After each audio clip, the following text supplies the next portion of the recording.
Bonjour et bienvenue sur notre web radio. Je suis Sophie et cette journée porte ouverte est l'occasion pour nous de vous présenter notre établissement par un autre média qui est celui de la radio. Plusieurs journalistes d'un jour et de nombreux invités vont se succéder dans ce studio pour vous parler projets, BDE, zone de gratuité, Interact, école du Flow. Mais je ne vous en dis pas plus pour vous laisser le plaisir de découvrir nos intervenants et nos sujets au fur et à mesure de la journée. Pour démarrer cette matinée, nous avons le plaisir d'accueillir les deux chefs d'établissement de Notre-Dame Saint-Sigisbert, Patricia Hetz et Nicolas Meyer, qui seront interviewés par Louise et Thomas. Bonjour à tous les quatre. Bonjour. Louise et Thomas, la parole est à vous. Pourriez-vous vous présenter en quelques mots ? Patricia, tu commences ? Quel honneur. Je suis Patricia Hetz, je suis le chef d'établissement de l'école Notre-Dame Saint-Sigisbert. Je suis arrivée à Nancy pour prendre la direction de l'école il y a 6 ans et me réjouis beaucoup d'avoir accepté de mener cette mission éducative. Je m'en réjouis d'autant plus que nous le vivons en équipe. Voilà, à part ça, j'ai plaisir à dire quand même que j'arrive d'Alsace et que j'y rentre tous les week-ends. Donc je suis nancéenne pour travailler à l'école. Eh bien, pour moi, je m'appelle Nicolas Meyer. Moi, je vais bientôt avoir 57 ans. À l'origine, je suis professeur de lettres classiques, donc français, latin, grec. Et puis, ça fait maintenant une douzaine d'années que je suis chef d'établissement. Et 4 ans, c'est ma 4e année ici à Notre-Dame Saint-Sigisbert. J'ai les mêmes joies que Patricia, c'est-à-dire travailler en équipe. C'est un grand plaisir et une grande force et chance pour nous, je trouve. Et puis, que dire de plus, sinon que pour l'anecdote, j'ai fait toute ma scolarité à Notre-Dame Saint-Sigisbert, puisque je suis entré en 6e ici, et j'ai eu mon bac ici, mais c'était au siècle dernier. Est-ce que vous pourriez nous décrire brièvement notre établissement pour ceux qui ne le connaissent pas ? Alors, brièvement, ça va être compliqué, parce qu'on fait beaucoup de choses. Mais si on veut juste avoir une description neutre et objective, ce n'est pas la plus intéressante, je trouve. Mais on est un établissement qui compte environ 1800 élèves, qui sont répartis sur une école maternelle, une école primaire, un collège, un lycée et des classes préparatoires. C'est un établissement qui est en centre-ville, qui est réparti sur 3 sites dans un même périmètre, mais ces 3 sites rendent à la fois des choses parfois un peu compliquées et à la fois agréables, puisque ça nous permet, tout en étant nombreux, d'être dans des endroits où finalement on se sent moins grand. Et puis, on est un établissement privé catholique sous contrat avec l'État, qui est associé donc au diocèse d'une part, de Nancy, et d'autre part à la tutelle de Notre-Dame, qui nous fait appartenir à un réseau de 17 établissements en France, avec lequel on travaille très très régulièrement.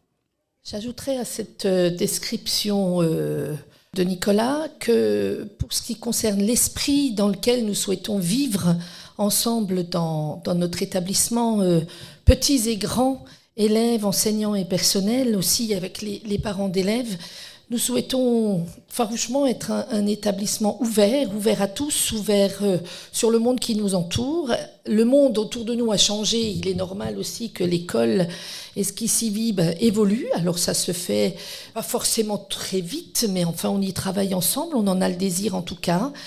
Et nous souhaitons aussi être fidèles à l'esprit de nos fondateurs, en l'actualisant bien sûr ce message, mais il y a très très longtemps, plusieurs siècles, fin du XVIe siècle, Pierre Fourier disait prendre les personnes telles qu'elles sont et peuvent être et non comme elles devraient être. Je crois que ça reste quelque chose qui nous guide avec la volonté d'accompagner, d'être utile, en tout cas de permettre à chacun de grandir, et il n'y a pas d'âge pour grandir. Donc grandissons ensemble. De quoi est composée une journée type d'un chef d'établissement ? C'est une bonne question, mais je crois qu'il n'y a pas de journée type en réalité. Et c'est à la fois ce qui est intéressant et à la fois ce qui est parfois un peu déconcertant quand on se lance dans ce métier. En fait, on n'a pas 2 journées qui se ressemblent. On a des journées avec des événements qui sont prévus dans notre emploi du temps. Et puis, on a dans ces journées-là tout ce qui n'était pas prévu, qui s'ajoute et qui sont parfois des urgences et qu'il faut pouvoir faire. Par exemple, quand tu es chef d'établissement à l'école, notamment, je parle sous le contrôle de Patricia, il arrive que le matin, il y ait une maîtresse, une enseignante qui soit malade. Eh ben, tu as beau avoir prévu ta journée, il faut d'abord que tu t'occupes de savoir comment les élèves qui sont là, on va s'occuper d'eux puisque la maîtresse est malade. Ça, c'est typiquement des choses qui arrivent régulièrement. Et puis après, de quoi s'occupe un chef d'établissement ? Il s'occupe de beaucoup de choses. Il s'occupe d'abord de la pédagogie, donc de ce qu'on enseigne à l'école et comment on l'organise, comment on organise les enseignements, comment on organise un emploi du temps des enseignants et des élèves. Il s'occupe de l'éducatif, c'est-à-dire de comment on grandit ensemble, qu'est-ce qu'on vous propose pour apprendre à bien vivre ensemble et à grandir. Il s'occupe de plein de choses administratives. Il s'occupe de plein de choses économiques, parce qu'un établissement, c'est aussi une petite entreprise qu'il faut pouvoir faire fonctionner. Et il s'occupe également de problématiques qui sont liées au réseau d'établissements auquel on appartient. C'est-à-dire comment les différents établissements privés catholiques du diocèse ou de réseau Notre-Dame fonctionnent ensemble. Nos journées sont clairement faites de choses extrêmement variées. Alors même si c'est parfois exigeant et qu'on passe sans grande transition d'une réalité, d'un sujet, d'une réunion, d'un rendez-vous à un autre, et qu'il faut parfois se mettre très vite dans une nouvelle réalité, c'est certainement ce qui en fait aussi l'aspect passionnant. On vit plein de choses différentes dans la journée. Je pense que fondamentalement, c'est fait de beaucoup de disponibilité, alors de disponibilité de temps, mais aussi de disponibilité de présence et d'échange avec les personnes qui se tournent vers nous, qui ont parfois besoin, urgemment ou moins urgemment, mais enfin qu'on puisse échanger et avoir vraiment un temps très particulier avec eux, que ce soit les parents, les enseignants, parfois les élèves. Et puis je pense que c'est un métier qu'on ne fait jamais seul. Parfois on s'imagine que les chefs d'établissement sont un peu seuls dans leur mission. Eh bien, je pense que nous deux, on fait l'expérience qu'on n'exerce pas cette mission tout seul. Et c'est une joie. Y a-t-il des événements ou des traditions propres à notre établissement ? Et quels en sont les points forts ? Alors, l'histoire s'écrit au fur et à mesure. Il y a des rendez-vous un petit peu rituels, des rendez-vous qui reviennent tous les ans. Alors, il y a ceux qui sont liés au calendrier scolaire, les rentrées, les fêtes du calendrier, qu'on essaie de marquer dans l'établissement, avec les élèves, avec les adultes. Et puis, il y a des rendez-vous qui sont propres à notre établissement, là aussi qu'on essaie de partager avec tous nos élèves et toutes les unités pédagogiques, que ce soit l'école, le collège et le lycée, et en essayant aussi, en faisant adhérer un maximum d'adultes à ces temps forts-là. Je pense en particulier à ce qu'on appelle, nous, la journée héritier fondateur, qui est un moment où on se souvient d'où on vient, quelle est l'histoire et quelles ont été les personnes importantes dans la fondation et dans l'histoire de l'établissement, et comment nous, on continue de l'écrire, cette histoire, avec ceux qui sont là aujourd'hui.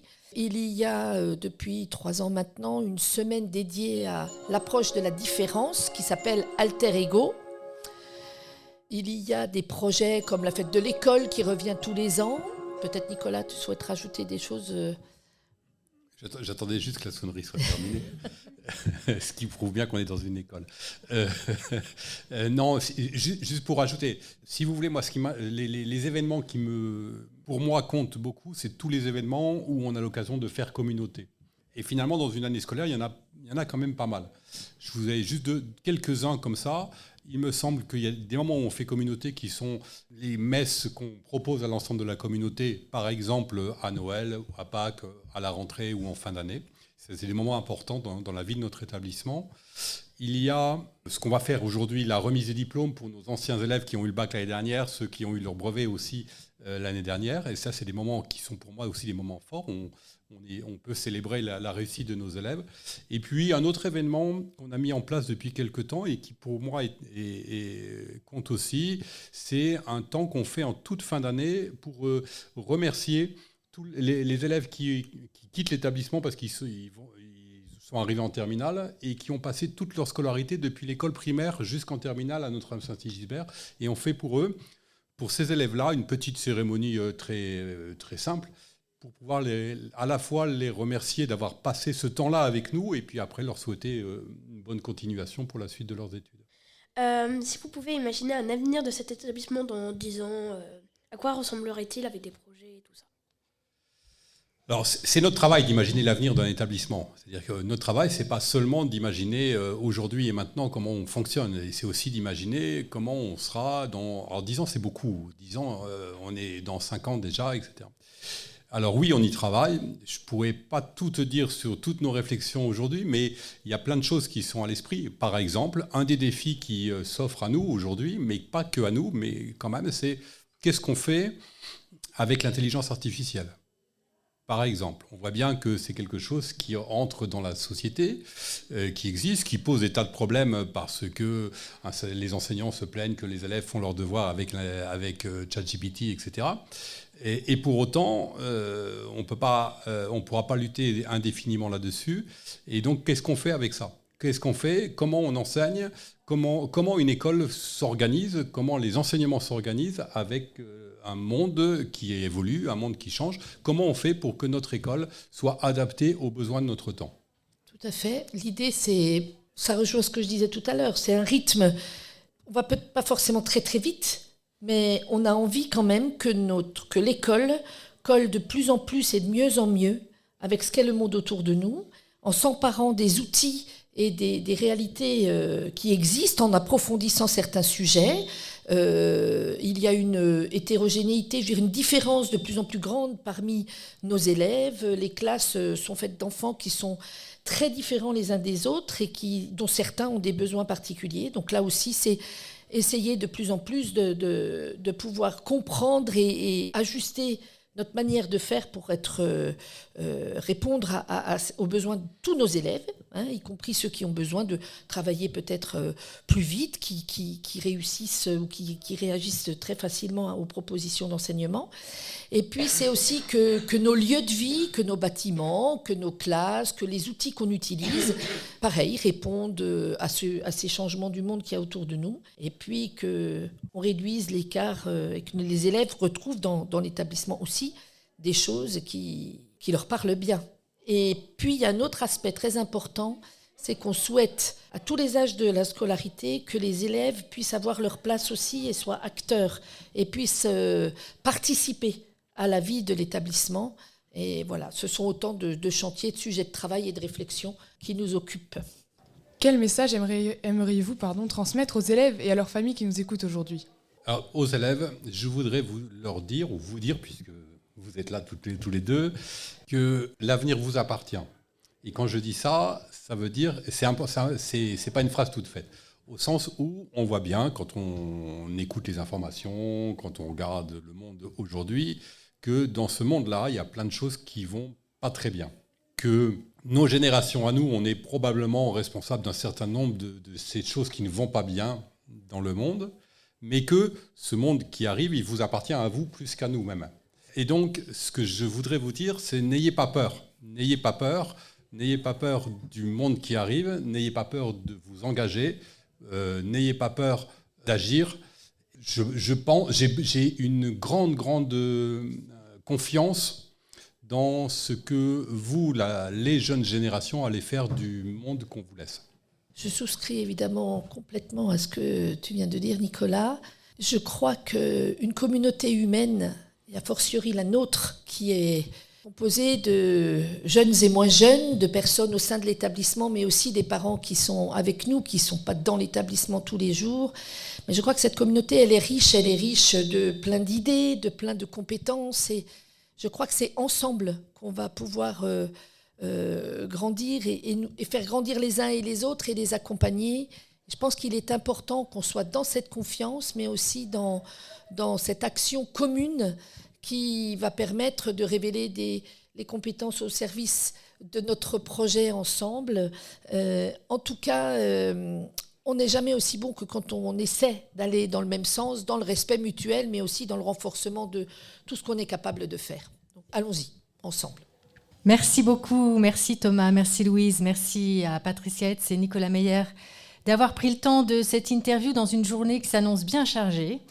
Après un court intermède musical, nous vous proposons de découvrir nos projets langues, puis nous poursuivrons notre émission avec Paul Arnaud Rousseau, professeur d'histoire-géographie à Notre-Dame, mais qui sera là ce matin pour nous parler de l'association des anciens élèves. Merci à tous.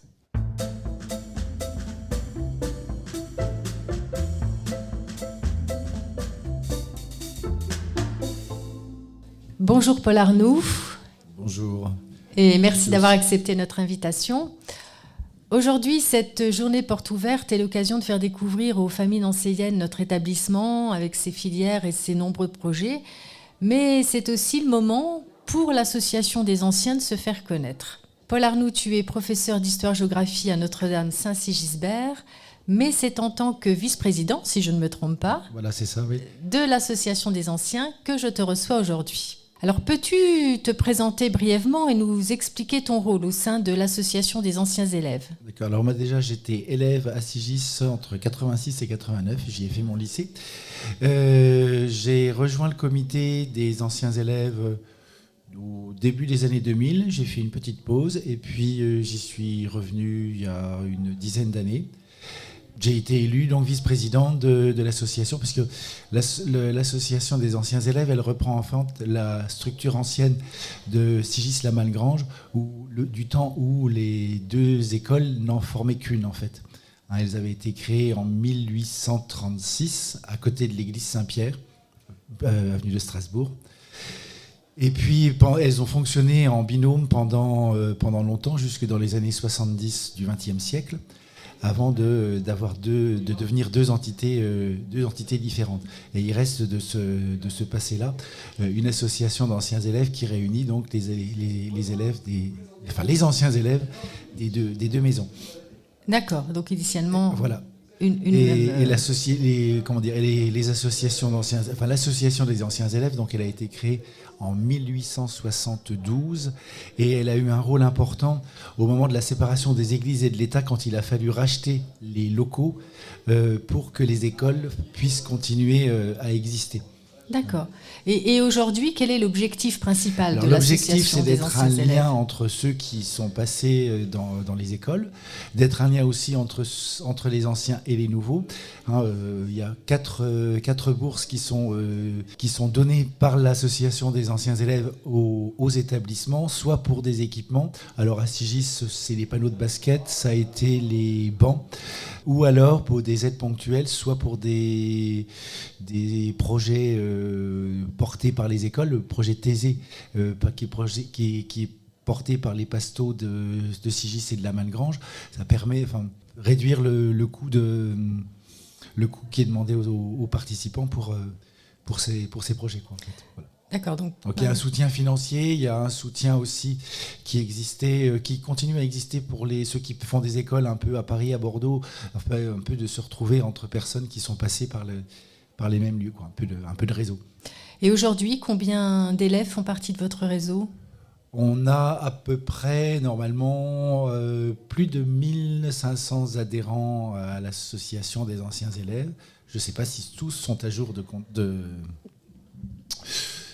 cotisation. Mais bon, alors, elle est à combien cette cotisation ? La cotisation, elle est à 25 € pour l'année, ce qui est quand même pas mal. Et c'est ce qui permet en fait de financer les actions et les aides aux établissements et aux écoles, quoi.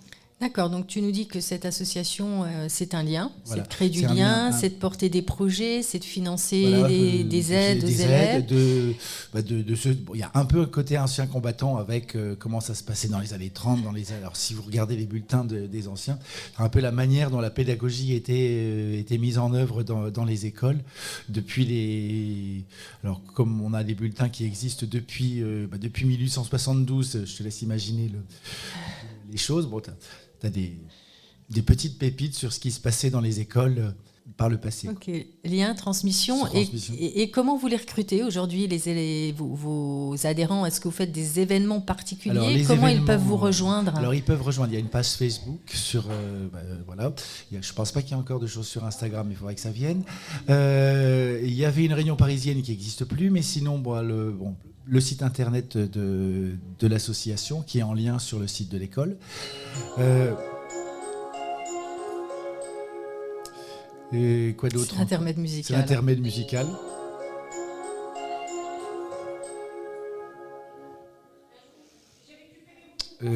Alors, comment vous recrutez aujourd'hui ? Facebook, Comment on peut vous rejoindre ? On peut rejoindre. Il faut savoir aussi que tout nouveau bachelier est membre gratuit de l'association dans les 2 premières années. Donc, il suffit de manifester la volonté lors de la remise de diplôme.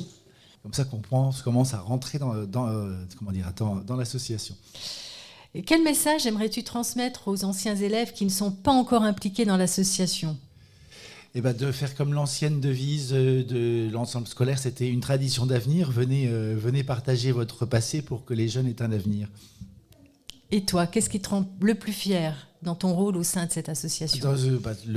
Justement, d'être un peu un témoin et un passeur de ce qui s'est passé, de ce qui se fait, et de montrer un peu la continuité de vie et de vitalité dans nos écoles. Merci Paul Arnoux. À bientôt. Et alors ce soir, il y a un événement ce Assemblée soir. générale à 16h à Sigis et à 17h30, messe des anciens et pour les anciens décédés, présidée par Monseigneur Catnos, qui est un ancien élève de Sigis et qui nous fait l'honneur d'être là ce soir. Ok, voilà. Merci pour l'information, à bientôt. À bientôt.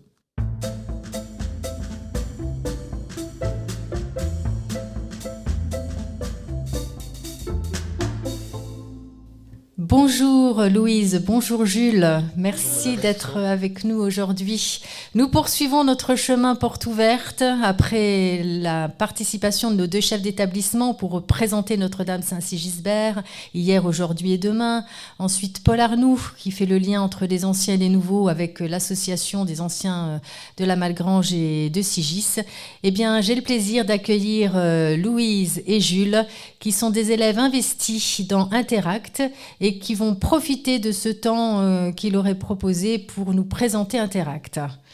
Alors, Louise, Jules, comme vous voulez. Madame, Louise, tu peux commencer. Alors, Club Interact, c'est la branche jeune du club Rotary. Donc, c'est une organisation caritative qui rassemble plus de 1 500 000 membres tout autour du monde. Donc nous, on est un des 14 000 clubs au monde. Et donc voilà, on est une trentaine de membres. Moi, je suis la responsable communication, accompagnée de Jules, qui s'occupe de la... Comment ? C'est quoi ? Je suis responsable marketing, c'est-à-dire que quant aux œuvres, par exemple, on doit vendre des œuvres, c'est surtout moi qui vais accentuer la publicité qui va se trouver autour. Et donc, justement, en parlant des œuvres, aux portes ouvertes, nous mettons à disposition une vente d'œuvres. Donc, c'est à partir de 20 €, il y a de tout, de la photographie, de la peinture, tout ce qui peut plaire à n'importe qui.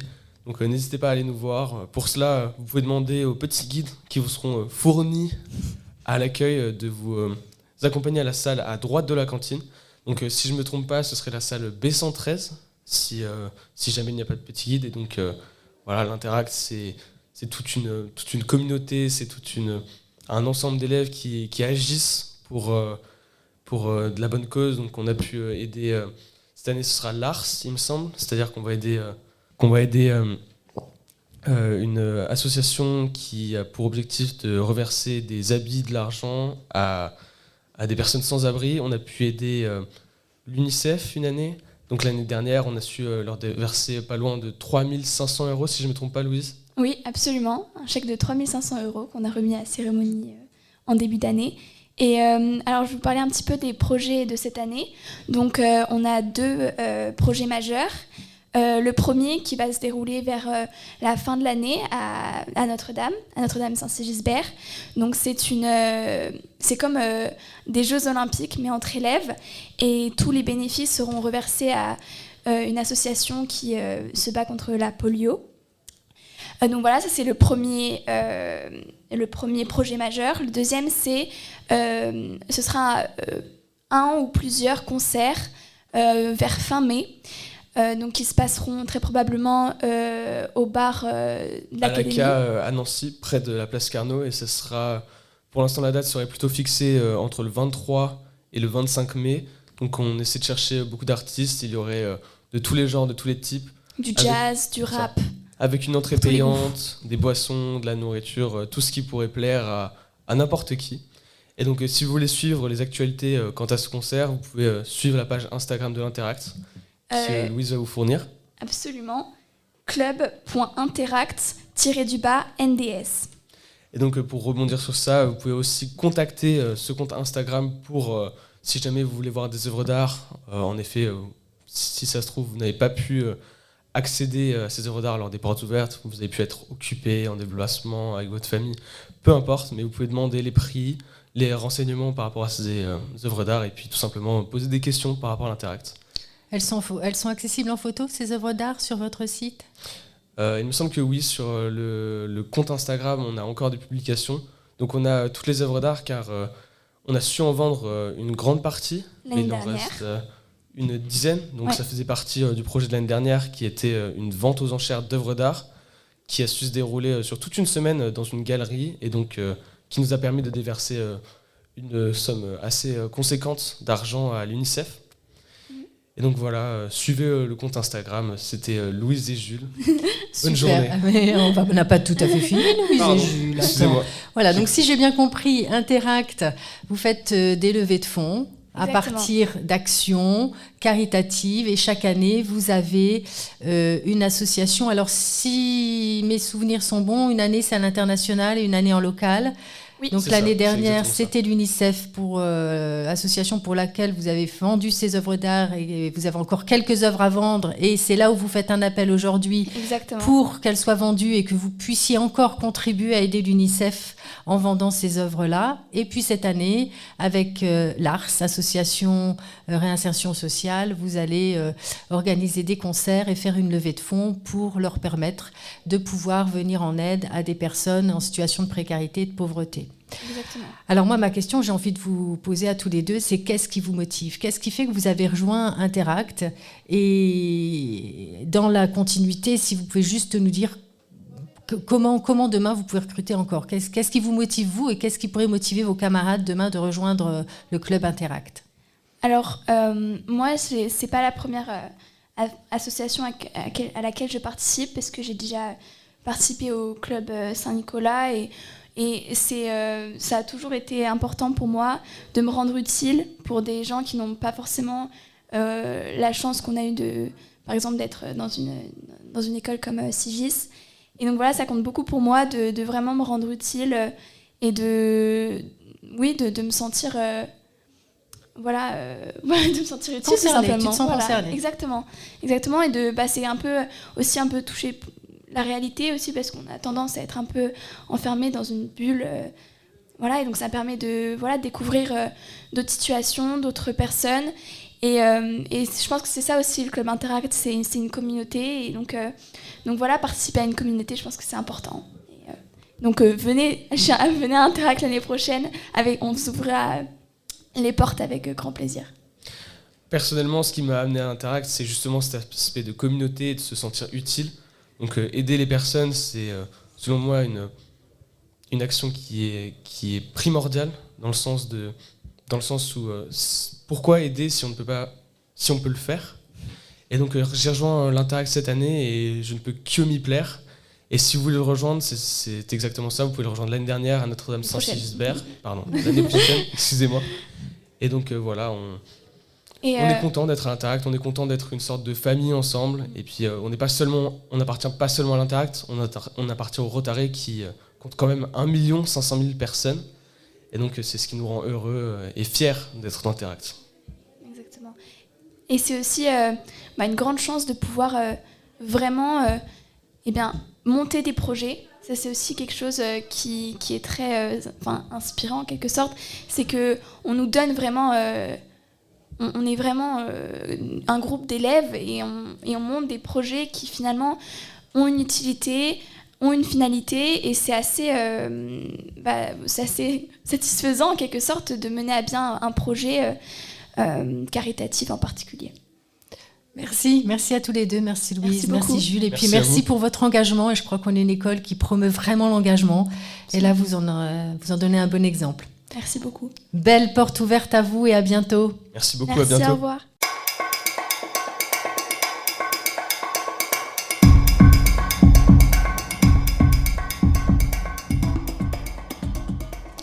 Notre journée porte ouverte se poursuit. Ce matin, nous avons reçu un certain nombre d'invités déjà, nos chefs d'établissement, Paul Arnoux pour l'Association des Anciens, Louise et Jules qui nous ont parlé d'Interact. Et pour continuer la présentation de notre établissement, tout ce qui s'y vit, tout ce que nous y vivons et tous les engagements qui sont proposés, nous allons poursuivre avec Charline, que je remercie aussi d'être à la technique aujourd'hui. Merci beaucoup Charline. Et Charline a eu un projet cette année vraiment très très intéressant puisqu'elle a mis en place une zone de gratuité et Charline va nous parler tout de suite de ce projet, de sa mise en place et de comment tout ça s'organise dans notre établissement. À toi Charline. Alors le projet de zone de gratuité, c'est fait déjà avec les élèves volontaires du BDE, du bureau des élèves. Le principe, c'était vraiment de faire prendre conscience à nos élèves et même au personnel et enseignants de l'impact environnemental que représente notre consommation, que ce soit au niveau textile ou encore objet du quotidien.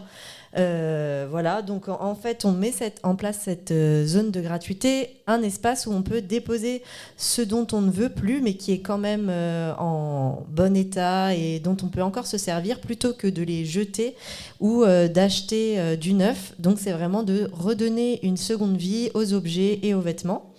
Donc ça rentre dans le projet de écologie intégrale que mène notre établissement cette année, tout en menant du coup un projet solidaire et en réduction des déchets puisque c'est bien l'objectif.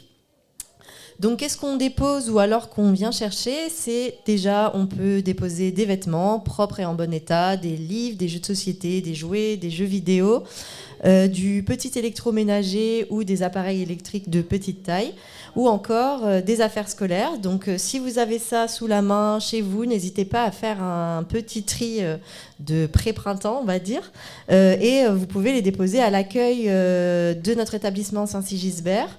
Et avec les élèves, nous nous chargerons de tout trier et de le déposer donc, dans la salle prévue à cet effet, qui est une petite salle au CDI. Et pas besoin de déposer quelque chose pour venir se servir. C'est vraiment un projet qui est basé sur la solidarité et le don. Juste pour rappeler, un jean par exemple, c'est l'équivalent, un jean neuf, c'est l'équivalent de 285 douches, soit environ 9000 litres d'eau. Et un t-shirt, c'est 70 douches. Donc la production textile, c'est quand même 20% de la pollution de l'eau potable. Et on estime à environ 62% des vêtements qui finissent à la décharge. Voilà, ce qui représente 2,1 milliards de tonnes de déchets textiles par an. C'est énorme. C'est énorme, et sachez qu'on ne met qu'un tiers de notre garde-robe. Voilà.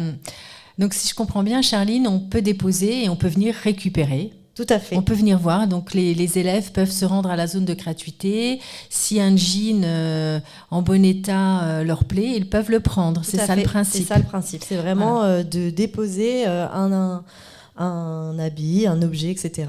ou de venir en prendre un. En tout cas, c'est une bonne manière de faire vivre une économie solidaire et circulaire. Et cette zone de gratuité est pour les élèves, les personnels de l'école, les enseignants, les familles aussi. Oui, effectivement. Okay. Comment nos familles, elles peuvent venir visiter cette zone de gratuité? Des parents qui veulent voir peut-être s'il y a des jeux vidéo pour leurs enfants ou un film ou un vêtement. Eh ben, ils se rendent du coup dans le CDI, et au CDI, c'est la petite salle qui est à droite tout de suite quand on rentre. Voilà. Avant, c'était une salle qui était réservée aux prépas, mais puisque cette salle est très peu utilisée, on a décidé de l'utiliser comme zone de gratuité. Donc là, on était plutôt sur une phase test, mais si le projet est pérenne, ça serait bien que ça continue. Eh bien, écoute, c'est tout ce que je te souhaite. Je souhaite que ce projet continue. Et surtout, je te remercie aussi d'avoir précisé notre projet cette année, Laudato Si. Nos chefs d'établissement n'en ont pas parlé, mais c'est toujours difficile de tout évoquer. Donc, je vais me permettre de le présenter en 2 mots, c'est-à-dire que tous les ans, notre établissement est engagé dans un projet solidaire. Et cette année, nous avons souhaité nous engager dans l'écologie intégrale. Ça ne durera pas qu'une année, ça risque de s'articuler sur plusieurs années avec une association qui nous accompagne dans le cadre de ce projet-là. Cette année, c'est Caritas Secours Catholique, pour lesquels on va lever des fonds pour les aider à monter un atelier de couture au-dessus de leur boutique solidaire. Nous en reparlerons peut-être un peu plus ultérieurement. Voilà, mais cette année, effectivement, nous sommes engagés dans ce projet solidaire d'écologie intégrale en lien avec l'encyclique du pape, Laudato Si. Merci Charline. Merci à toi Sophie.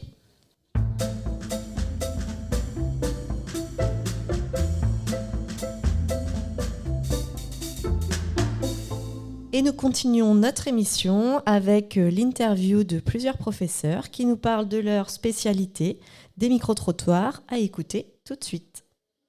Nous accueillons Monsieur Biel, professeur d'allemand, qui va nous présenter la section Abibac. Allô, bonjour. Je suis Monsieur Biel, professeur d'allemand en Abibac et en classe LCE allemand. Donc la classe Abibac, c'est un parcours qui permet aux élèves de préparer un double diplôme. Il est ciblé sur une ouverture culturelle par différents voyages et échanges individuels. Nos élèves vont séjourner même jusqu'à 3 mois en Allemagne pour perfectionner leur allemand. Et nos 2 projets phares cette année sont les médias et le podcast. Avez-vous une anecdote à nous raconter à propos de votre section ? Oui, tout à fait. Pendant les voyages, entre autres le voyage à Vienne, nos élèves font des différentes activités. Et une anecdote spéciale, c'est le cours de la valse viennoise qui plaît particulièrement aux élèves parce qu'ils peuvent découvrir la culture de ce beau pays par la danse. Et pour finir, est-ce que vous avez un petit mot à nous dire sur la langue ou même un mot dans la langue allemande ? Je dirais plutôt un mot qui définit l'allemand, donc le mot opportunité ou die Möglichkeit, parce que l'allemand ouvre les élèves sur le marché de travail et aux études franco-allemandes. Merci beaucoup. Dankeschön. Bonjour Madame Fuchs, pourriez-vous vous présenter en 2 mots s'il vous plaît ? Alors, donc, je suis professeure de français, de littérature, donc notamment HLP, c'est-à-dire humanité, littérature, philosophie. Merci. Pourriez-vous nous en dire un peu plus concernant cette filière ? Alors, c'est pas une filière, c'est une spécialité que l'on prend, qu'on peut choisir donc en première, donc 4 heures, 2 heures assurées par le professeur de philosophie et 2 heures assurées par le professeur de littérature. Comme les abréviations l'indiquent, on s'occupe en fait de tout ce qui regarde la condition humaine au travers de littérature, philosophie et domaine artistique. 3 heures et 3 heures en terminale, raison pour laquelle dans cette perspective j'emmène les élèves au théâtre, au cinéma et aussi au livre sur la place. Alors toujours je choisis des livres ou des spectacles qui sont en lien avec le programme. Ça donne envie. Avez-vous une anecdote à raconter à nos chers auditeurs, s'il vous plaît ? Pas une anecdote, mais ce que je peux vous dire, c'est que cette matière entre guillemets cette spécialité plutôt, permet l'ouverture des élèves, l'ouverture sur l'humaine condition, disait Montaigne, et en général transforme les élèves, alors de la première à la terminale, et même ceux qui ne gardent qui n'ont cette spécialité qu'en première, on voit bien l'évolution parce que on touche à tous les domaines, à toutes les thématiques, la politique, l'éducation, la connaissance de soi, l'humanité en question. Là, je suis en train de donner des thèmes qui regardent la terminale. Donc forcément, il y a un écho obligatoirement pour chacun des élèves. Merci Madame Fuchs. Alors, nous comptons sur les élèves pour évidemment choisir cette très belle spécialité. Bonjour, alors aujourd'hui nous accueillons Madame Gracha, qui est professeure d'art plastique. Est-ce que vous pouvez vous présenter un peu et surtout expliquer votre mission et la section d'art plastique dans notre établissement ? Alors, bonjour, je suis Kirsty Gracha, je suis enseignante à Notre-Dame Saint-Sigibert depuis la rentrée 2021. Je suis donc enseignante en art plastique au collège et en option au lycée et coordinatrice depuis quelques années. Nous avons sur le site de Sigis les 4e, les 3e et aussi les options en seconde. Est-ce que tu pourrais nous expliquer un peu en quoi consiste l'option d'art plastique en lycée ?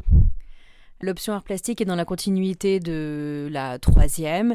Il s'agit d'approfondir les notions déjà vues et puis prendre du temps pour réaliser des projets plus aboutis, puisque nous sommes en nombre plus restreint que dans les classes entières, avec des élèves qui sont plus motivés pour travailler les arts et de manière générale. Et on peut prendre plus de temps individuellement avec les élèves pour réaliser des projets plus aboutis. Est-ce que tu aurais une anecdote et un petit mot à nous dire sur la section d'art plastique ? Alors, l'année dernière, avec l'option seconde, justement, nous avons réalisé une fresque en collaboration avec une illustratrice nancéenne, Laureline Lecossois, dans la cour à Sigis.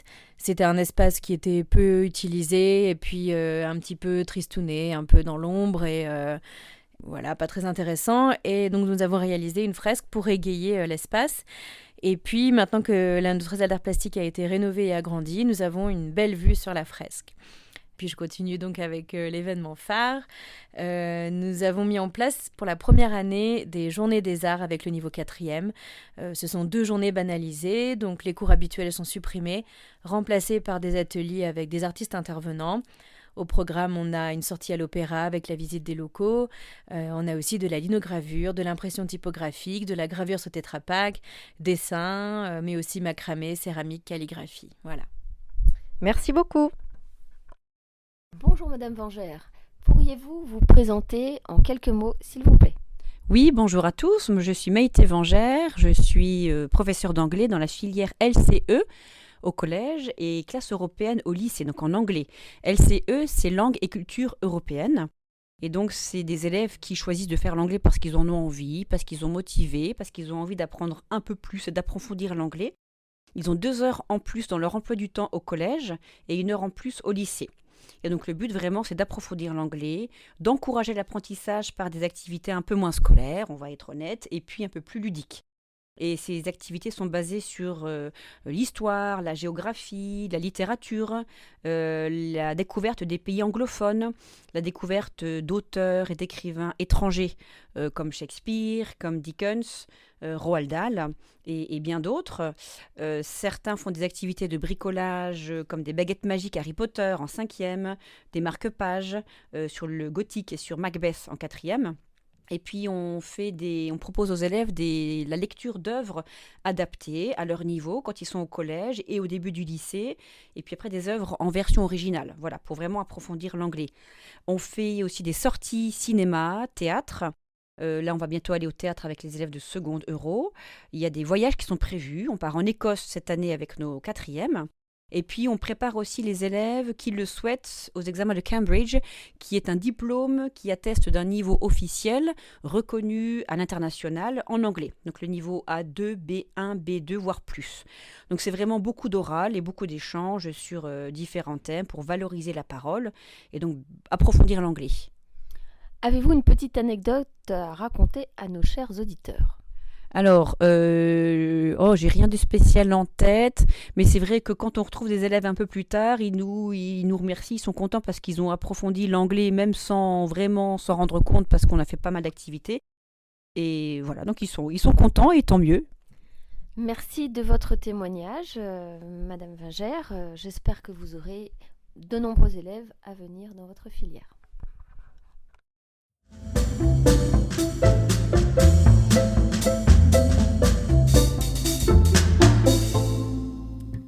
Et nous revoilà pour la suite de cette émission en direct des Portes Ouvertes où nous accueillons Madame Caroline Price qui va tout de suite nous parler des filières dans notre lycée.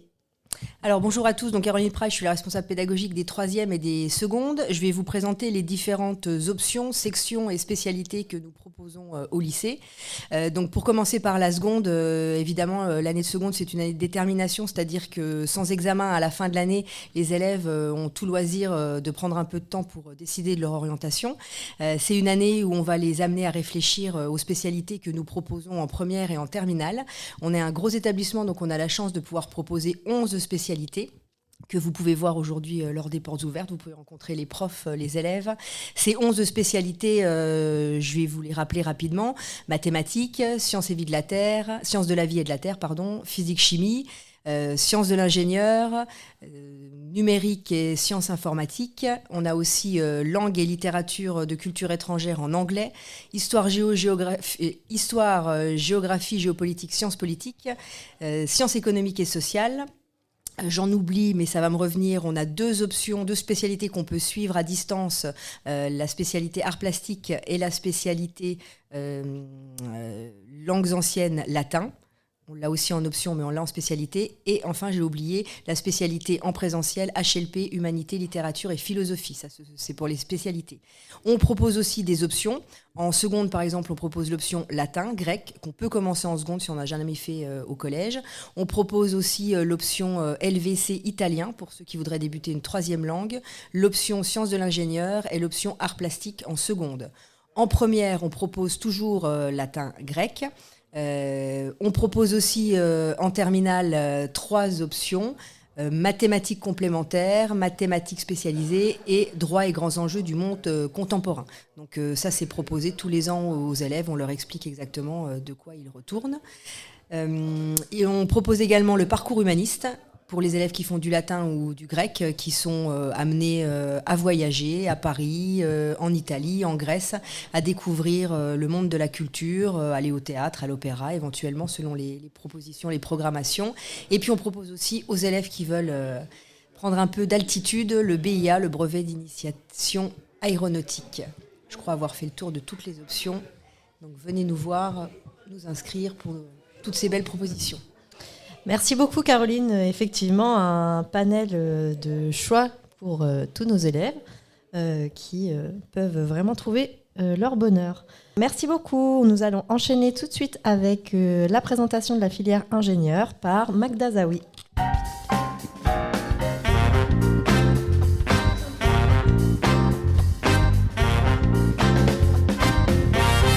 Bonjour tout le monde, je me présente, je suis Madame Zawi, je suis professeure de la spécialité sciences de l'ingénieur au lycée et l'option seconde au lycée aussi. Donc, c'est quoi les sciences de l'ingénieur ? Donc, c'est tout simplement les mathématiques et les physiques appliquées. Donc, les élèves, ils apprennent à utiliser de manière très pratique et réelle de la physique et les mathématiques. Donc on apprend aussi à travailler sur les matières diverses et variées. Donc c'est vraiment très pluridisciplinaire. Donc on a les mathématiques, l'électronique, la mécanique, le numérique et l'intelligence artificielle. Notre objectif aussi, c'est de promouvoir les métiers de l'ingénieur au féminin. Mixité et diversité, ce sont les thèmes sociétals de l'actualité. Je vous remercie et j'encourage les filles à choisir les filières scientifiques, numériques et technologiques. N'hésitez pas. Merci Magda. Remercie.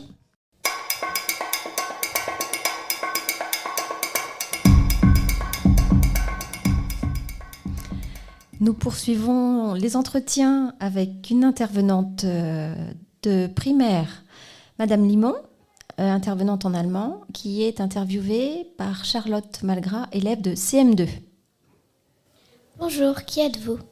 Bonjour, je suis Rachel Limon, je suis intervenante en allemand pour les élèves de primaire du CE1 jusqu'au CM2. Qu'est-ce que l'école du Flow ? L'école du Flow, c'est un concours de rap qui est organisé par un groupe allemand qui s'appelle Zweierpasch, qui a lieu tous les ans. Avez-vous déjà participé ? Oui, l'an dernier, la classe de CM2 de l'an dernier a participé. Ils ont écrit une chanson qui était sur... Le thème, c'était Arc-en-ciel l'an dernier. Ils ont écrit une chanson qui s'appelait « Je rêve arc-en-ciel », qui était à la fois en français et en allemand. Et ils ont gagné le concours, la finale qui était à Karlsruhe l'an dernier. Est-ce qu'elle a lieu cette année ? Oui, la finale a lieu cette année. Ce sera le 6 mai à Nancy. Quel est le thème ? Le thème cette année, c'est les catastrophes naturelles, Naturkatastrophen. Qui y participe ? Et ce seront les élèves de CM2-1 de Madame Aline Diaz Pereira et les élèves de 6e de Monsieur Will qui ont déjà enregistré d'ailleurs. Et là maintenant, il nous reste encore à tourner le clip avant de savoir si on sera en finale sur la scène le 6 mai à Nancy. Nous remercions Charlotte et Madame Limon pour leur présentation. Merci. Merci.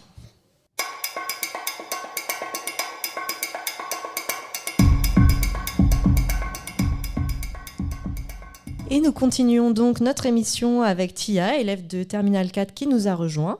Tia fait partie du BDE, le bureau des élèves, et elle est là pour nous présenter qu'est-ce que c'est le BDE. Alors le BDE, c'est une organisation des élèves qui réunit des élèves de la seconde à la terminale et qui organise tout ce qui est un peu extrascolaire finalement. Par exemple, on organise la vente des croissants les mardis et les jeudis. On a organisé une vente de sapins de Noël pour le mois de décembre. Et là, on s'occupe de la vente des roses de la Saint-Valentin. Notre but, en fait, c'est de rendre le lycée agréable pour les élèves en dehors des temps scolaires et des temps sportifs. Donc, par l'aménagement des foyers, donc que ce soit le foyer de travail pour être dans un environnement optimal ou dans les foyers de détente, la machine à café, le baby-foot. Donc voilà, on est une organisation on est à peu près une quinzaine. On est à peu près dans tous les niveaux. Il y a le président, le vice-président, le trésorier et les secrétaires. Et le reste, c'est des membres actifs. Par exemple, on organise un karaoké pour la journée porte ouverte. On s'occupe aussi du bal de fin d'année. C'est d'ailleurs notre mission principale. Tous les élèves n'attendent que ça. Et donc du coup, oui, on se réunit souvent les vendredis midi. Et voilà, on a accès à un budget pour organiser le plus de choses possible, comme des journées à thème, des distributions de jus de pomme chaud, pardon. Et voilà. Est-ce que tu peux nous dire à quoi servent les bénéfices, principalement à financer le bal de l'école, du coup, ou plutôt vous avez d'autres projets ? Surtout pour le bal de fin d'année. Parce que dès qu'on a des rénovations, par exemple des foyers ou autres, on prend un petit peu dans le budget du BDE, mais c'est surtout le lycée qui nous accompagne, parce que ils sont conscients que si c'est détérioré, c'est compliqué de tout mettre sur le budget du BDE. On n'a pas non plus un budget énorme, assez pour faire des jolis balles. Mais du coup, ouais, c'est surtout pour ça. Du moins, c'est notre argument principal et c'est le plus vendeur. Ça marche. Et toi, qu'est-ce qui t'a poussé à t'investir dans le BDE ? Je dirais que c'est parce que je suis assez active depuis toujours. J'aime bien faire des choses, j'aime bien participer à des choses. Et quand je suis arrivée en seconde, je me suis vite intéressée à la vie étudiante parce que c'est un aspect que je trouve qui est très important. Pour avoir une bonne scolarité, il faut avoir une bonne vie extrascolaire. Et donc, j'ai fait partie du BDE l'année dernière en tant que membre actif. Cette année, je suis présidente. Et mon but, c'est de faire en sorte que les choses soient le mieux organisées possible pour que les élèves soient le plus contents possible. Et c'est pas très facile. Qu'est-ce que tu dirais à tes camarades qui n'ont pas encore rejoint le BDE et qui souhaiteraient rejoindre le BDE ? Je dirais que c'est une bonne chose parce qu'on a toujours des avis très divergents. J'ai rarement le même avis que les autres. Et ce qui est bien, c'est que c'est vraiment une démocratie. On fait au plus, on fait à la majorité. Il y a des projets qui ne m'intéressent pas forcément, mais qui intéressent tous les autres. On va le faire. C'est pas le président qui décide, ni le vice-président. Et puis même, ça permet d'avoir un avis plus neuf. Les garçons n'ont pas forcément les mêmes avis que les filles par rapport au déco ou les différents niveaux aussi. Les secondes, ils n'ont pas forcément les mêmes envies que les terminales, déjà parce que eux, ils ne sont pas invités au bal de fin d'année, donc forcément. Donc moi, je pense qu'il faut le faire. Après, c'est quand même une charge de travail. Il y a beaucoup de choses à faire quand on a un petit rôle dans le BDE. Il y a beaucoup de devis à appeler. On est grand, on gère tout. Le devis pour les roses, pour les sapins, l'organisation des choses, l'achat du matériel. On fait tout nous-mêmes et après, on dit à l'administration, on a fait ça. Alors bien sûr, on demande l'aval pour les choses les plus importantes, mais sinon, faut être motivé. C'est une super initiative en tout cas. Merci Tia d'être venue nous présenter le BDE et on te rejoint au karaoké si l'envie nous prend. Merci beaucoup.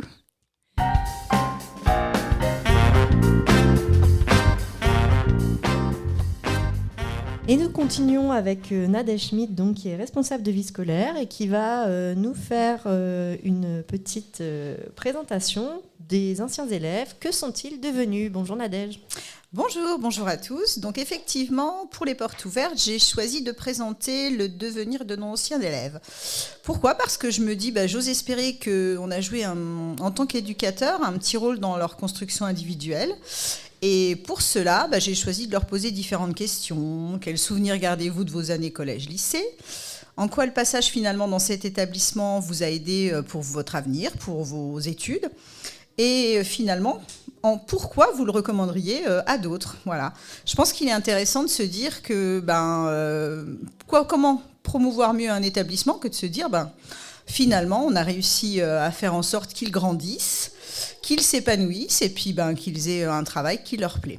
Alors je suis très contente parce que j'ai eu en moins de 3 semaines un peu plus de 25 réponses. C'était très agréable déjà d'avoir des nouvelles des anciens, de se remémorer tous les souvenirs qu'on avait en commun. Alors j'ai des banquiers à Londres, des officiers de police judiciaire, des professeurs, un guide touristique en Laponie. Voilà, ils font des métiers très variés. Après, ils étaient vraiment tous contents parce qu'ils gardaient de très bons souvenirs de leur passage dans notre établissement, avec des belles amitiés, de belles rencontres. Ils parlent beaucoup des voyages qu'ils ont faits, mais aussi d'un enseignement de qualité. Les valeurs qu'ils ont pu retrouver, de travail, d'aide, de bienveillance. Et pour eux, finalement, l'atout de notre établissement, c'est à la fois la diversité des filières, la qualité de l'enseignement, la qualité de l'encadrement. Donc, que du positif. Alors, avec effectivement des fois de se dire, oh là là, alors ce professeur-là, il m'a fait aimer l'histoire géo, ce professeur-là m'a donné envie de faire médecine. Donc, c'était vraiment sympathique de se dire, finalement, on a été une petite pierre à l'édifice de la construction de leur personnalité, de leur travail. J'en ai plein finalement qui m'ont encore pas répondu, mais qui ont hâte de le faire. Je pense que ça a plu. Et puis je me dis que quelque part, ça veut dire qu'on fait bien notre travail, qu'il y a en plus ici chez nous des anciens élèves qui travaillent. Madame Ami, par exemple, qui est responsable de vie scolaire aussi, responsable de niveau. Madame Price, qui a fait ses études ici. Donc ça veut dire que finalement, on se sent bien dans notre établissement puisqu'on a envie d'y rester. Voilà, et écoutez, bonne continuation à tous et n'hésitez pas à venir chez nous. Merci à toi, Nadège.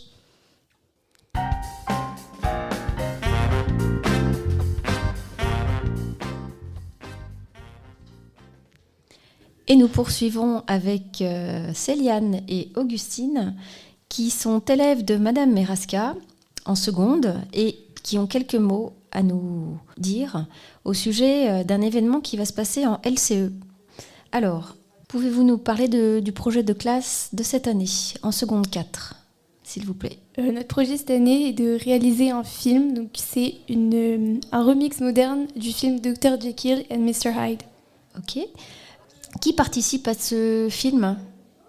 Les élèves de la classe seconde 4, mais il y aura aussi des professeurs comme Madame Moranvilliers, ou encore une prof d'anglais, Madame Denis, des profs d'espagnol comme Monsieur Danville, mais aussi de physique-chimie comme Madame Claire et Madame Condal. Alors pour réunir tout ce monde-là, comment concrètement vous y prenez? Comment vous avez écrit l'histoire? Donc on a réparti le travail en plusieurs groupes. Donc il y a un groupe qui s'organise pour écrire notre scénario. Ils ont repris l'histoire, qu'ils ont adapté en version moderne. Ils ont fait les scripts qu'ils ont adaptés pour chaque élève et chaque rôle et qu'ils distribueront pour qu'on les apprenne et qu'après on puisse les utiliser pour le tournage. Alors sur quel temps vous faites tout ça? Parce que ça doit représenter quand même énormément de travail. Comment vous répartissez justement aussi le temps dans la semaine? On les fait surtout le mercredi matin, pendant l'heure dédiée à la Euro. Mais parfois, par exemple, le script, ils ont créé un groupe sur les réseaux sociaux et ils s'échangeaient entre eux. Ils ont eu des heures où ils se sont retrouvés pour faire le script. D'accord. Qui filme? Encore une fois, on a un groupe qui sera chargé de tourner. Donc, c'est des élèves de notre classe et ils filmeront avec plusieurs moyens pour avoir plusieurs angles. D'accord. C'est prévu pour quand alors la première projection? D'année. On n'a pas encore de date fixe, mais ce sera sûrement en fin d'année. Alors, est-ce qu'aujourd'hui, vous pourriez dire, est-ce que ça vous apporte déjà quelque chose, ce travail qui est assez unique et nouveau, j'imagine? Est-ce que... Oui, ça nous apporte déjà, ça nous a permis de mieux nous connaître entre nous dans notre classe, parce que c'est un projet qu'on partage. Et on peut travailler notre anglais aussi, ça nous permet d'en savoir plus et aussi de découvrir une histoire. D'accord. Est-ce que vous avez des modèles d'inspiration pour jouer ou pour on n'a pas encore écrire? On n'a pas encore commencé à tourner, donc... D'accord. Et après, peut-être que ceux qui sont comment ça s'appelle? Les personnages principaux? Non, pas en script, qui font le script, peut-être qu'ils sont inspirés, il faudrait leur demander, mais nous, on n'est pas dans le script. D'accord, vous êtes dans quoi alors? On est chargé de la communication, et la team com. D'accord, parfait. Les autres élèves connaissent votre projet? Les autres élèves de l'établissement connaissent ce projet? Certaines classes, oui, mais du coup, ce moment-là, ça nous permet du coup d'informer plus de gens sur le projet. D'accord. Je pense que c'est surtout du bouche à oreille pour l'instant qui savent. Très bien, d'accord. Eh bien, je vous remercie, nous vous remercions, et puis nous vous souhaitons une bonne fin de préparation à ce tournage. Merci.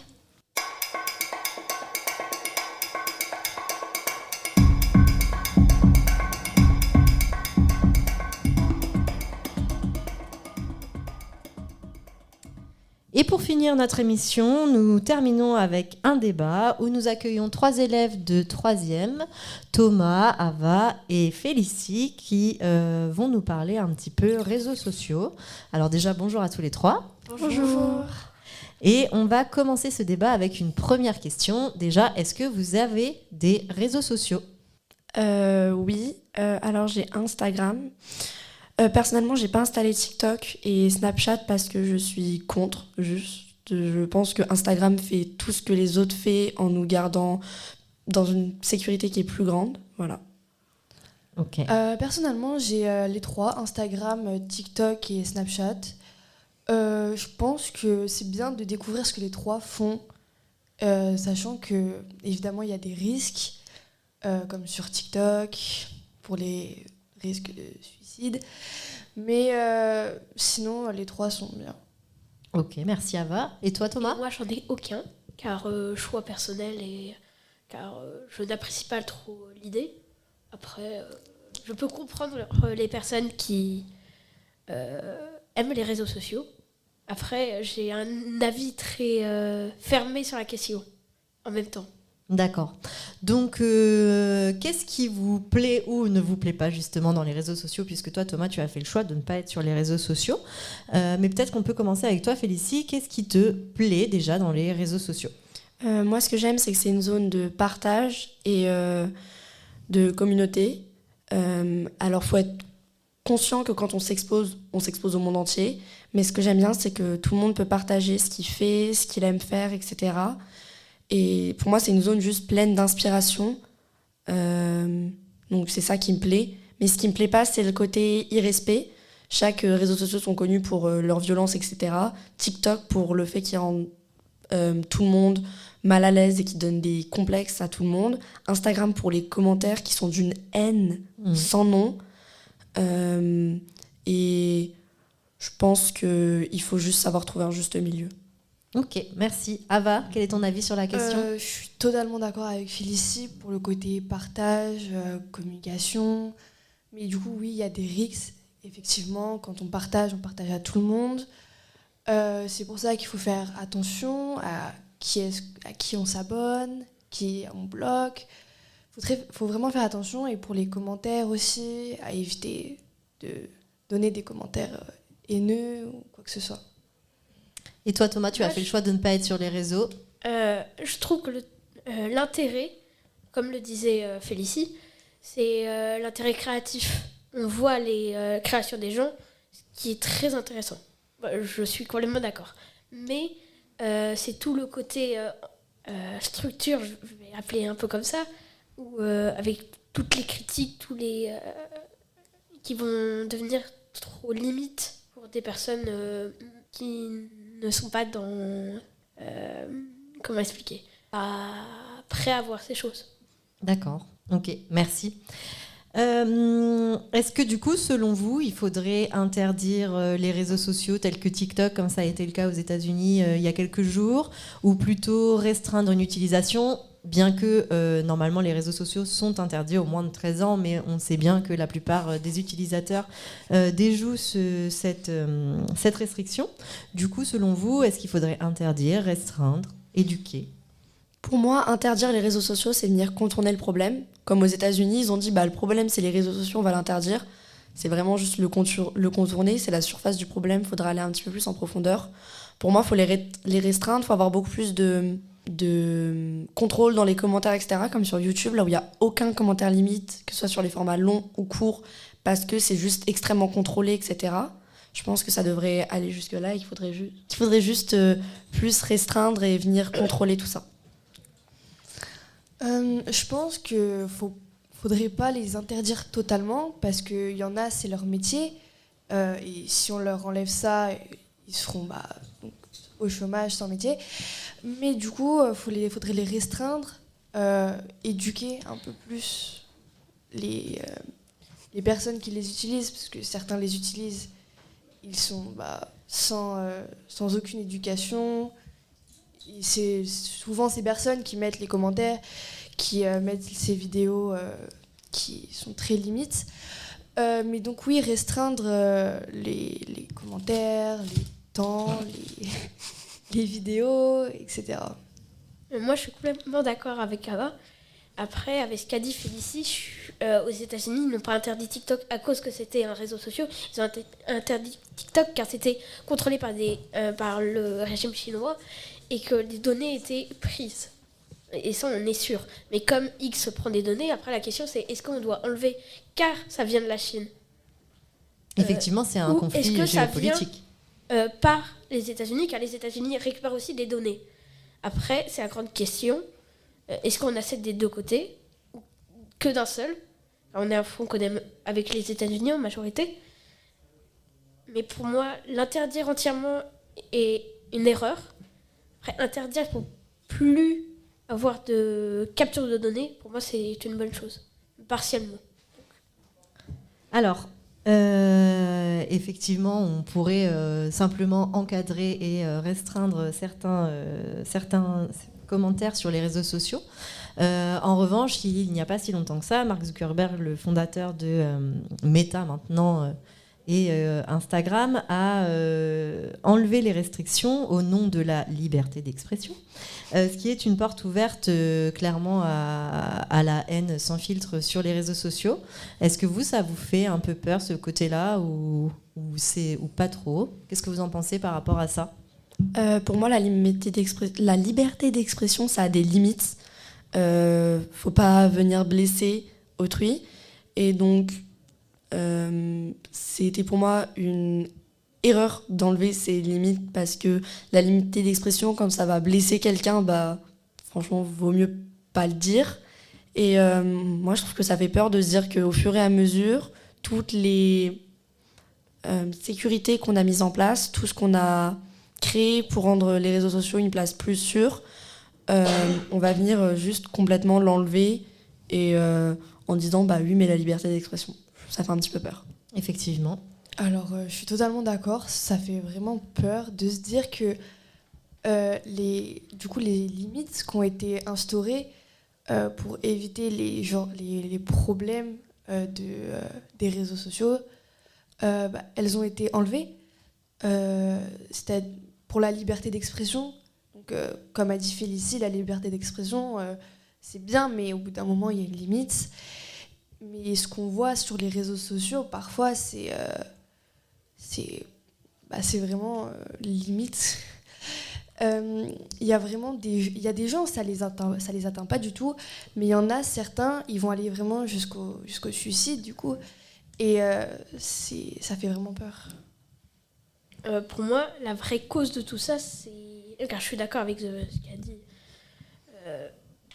Félicie et Ava, et en fait, je pense que le gros problème, c'est l'idée que ces entrepreneurs qui créent ces applications commencent à vraiment se politiser, et que normalement la liberté d'expression, ça donne aussi la possibilité pour l'autre côté de parler, et que là, ça leur permet de dire qu'ils sont à la liberté d'expression, mais qu'ils peuvent censurer, car ils ont quand même un droit de censure contre l'opposition, qui est souvent de l'opposition à Donald Trump.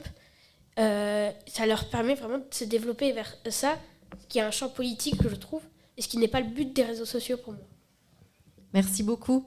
Une dernière question avant de clore le débat. Vous estimez à combien de temps votre temps passé sur les réseaux sociaux par jour? Je dirais que je passe peut-être 2 heures, mais vu que je dessine beaucoup, je fais aussi du crochet, etc., Le temps passé, c'est surtout sur Pinterest. Je ne le mets pas trop dans la catégorie des réseaux sociaux, parce que c'est surtout pour chercher des idées de dessin, etc. Et sinon, je passe surtout du temps sur YouTube, parce que quand je dessine, quand je fais mes devoirs ou autre, je viens mettre une vidéo de quelqu'un qui joue à des jeux vidéo autres en fond. Je l'écoute pas vraiment, mais juste ça me fait un petit bruit de fond pour pas trop être seule tout le temps. Donc ouais, peut-être 2 heures, 3 heures par jour. Moi, je pense que ça peut aller de... Mon temps d'écran est très variable. Je pense que ça peut aller de 1h30 à sûrement 3 heures de temps d'écran par jour. Mais oui, ça dépend en fait de ce que je fais, de mon humeur. Ça dépend beaucoup. Parfois, je suis juste sur Pinterest, Spotify, qui n'est pas du tout un réseau. Du coup, c'est pour ça que mon temps d'écran augmente. Je passe ma vie sur Spotify tout le temps. Ouais, ça peut varier en fonction de mon humeur, de mon mood du jour. Ok. Et toi, Thomas, du coup, tu n'as pas les réseaux sociaux, mais est-ce que tu passes du temps quand même sur tes écrans ? Oui, en parlant que divertissement, je dirais que je suis à 2-3 heures. Ah oui, quand même, sans les réseaux sociaux. Donc heureusement que tu n'as pas les réseaux sociaux, finalement. Oui. Après, ça peut être du dessin, de la musique, tout ça. Ça marche. Eh bien, merci beaucoup pour cette intervention qui était assez riche. Merci Félicie, merci Ava et merci Thomas et à très bientôt. C'est ainsi que s'achève cette émission spéciale Porte Ouverte. Et à bientôt pour une prochaine émission.